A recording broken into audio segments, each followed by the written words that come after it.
Là l'histoire d'un jeune mec, en chien depuis sa naissance, fiché chez les têtes, bien avant l'adolescence. Ne pas manquer de pépette, son putain de rêve d'enfant. Alors il vend du shit de pompettes dans les cités de France. Mais dans ce pli sur ma tête, y'a trop de concurrence. Parfois ils s'endettent, si tu payes pas ce qui t'avance. En plus tu peux crever à tête, oh, conséquence. Et ce jour-là il perd 5 litres, alors il prend en fumant son joint, le cul sur le ciment, tout en insultant la merde de celui qui l'a crevé bêtement. Il serre la main à Kader, qui lui dit sympathiquement qu'il a touché du shit pas cher et c'est du cash uniquement. Alors Yacine se dit que c'est peut-être son pédo. Ouais il fait Belani qu'il veut bien pécho. 2-3 litres à boire, 5 si c'est de la bonne bon, afin de voir si c'est pas fait crever par un rond. Eh ouais, c'est bien la résine de Yacine. Il hallucine, t'imagines sa réaction aux frangines. Il prend les litres et explique le topo à Kader. Et vu que c'est son poteau, il lui indique qui la misère frère. C'est Joe le sentinelle et qui est la crevure. C'est comme ça qu'on l'appelle, c'est ordure. Dans la hure il a acheté une voiture il y a 2 jours.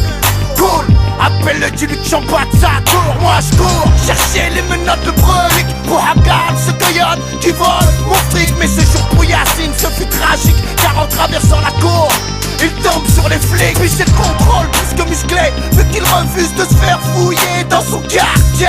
Alors ça se bouscule, et une droite part les schmicks. L'enculé Yacine part pour de moi en cellule. Là l'histoire d'un jeune mec, en chien depuis sa naissance, fiché chez les découps bien avant l'adolescence. Sortir de prison il a que ça dans la conscience, pourtant c'est qu'une petite bête de con en France. Mais dans ce milieu de façon, y a trop de souffrance, personne lui crie mais bon, c'est à sa mère qui pense.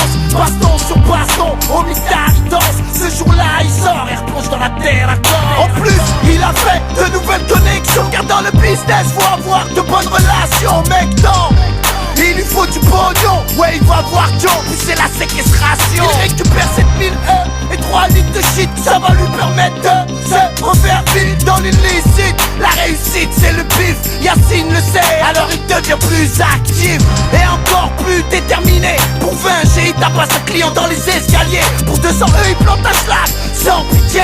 Même la morale des plus grands ne peut plus l'arrêter. Maintenant il fait des affaires avec des mecs d'ailleurs, le genre de mecs qui ont des réputations de tueurs. Et là il s'entête, il vole même sa sœur. Et dans le secteur il est grillé comme un carotteur. À cette heure-ci Yacine doit beaucoup d'argent, et la résine ne suffit pas pour rembourser rapidement. Alors il appelle un de ses potes d'avant et lui demande un gros calibre, sans oublier les gants. Car il décide d'aller braquer sur le boulevard, il vole un phraseur à l'arraché. Direction ce bar tabac de la place du marché. Mais avant de passer à l'action il tape un GCC.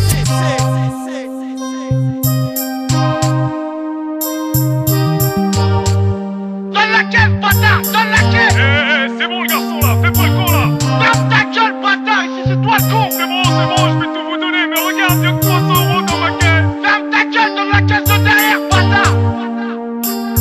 V'là l'histoire d'un jeune mec, en chien depuis sa naissance, fiché chez les techs, bien avant l'adolescence. Tombé dans le cercle vicieux de la délinquance. Écoutez messieurs, dans nos cités de France, on manque tous de pépettes, et ça depuis l'enfance. Alors on s'enfonce dans des caisses bizarres en faisant couler le temps. Moi je pense qu'on mérite mieux que ça, mais à chaque fois ça marche pas et je me demande pourquoi.